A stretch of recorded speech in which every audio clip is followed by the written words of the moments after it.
India आघाडी 6 मार्चला मुंबई महानगरपालिकेवर आक्रोश मोर्चा काढणार आहे। काँग्रेसच्या मुंबई अध्यक्ष वर्षा गायकवाड यांनी याबाबत माहिती दिली।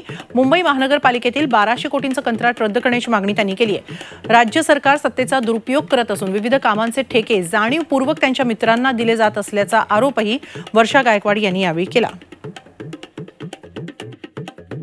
येणाऱ्या काळामध्ये इंडिया अलायन्सच्या माध्यमातून आम्ही एक आक्रोश मोर्चा त्या ठिकाणी काढू आणि आमची तारीख सुद्धा त्या ठिकाणी ठरलेली आहे। आम्ही 6 तारखेला 6 मार्चला 10:30 वाजता जो आहे तो मुंबई महानगरपालिकेच्या मुख्यालयावर या ठिकाणी जो आहे तो आक्रोश मोर्चा करणार आहोत।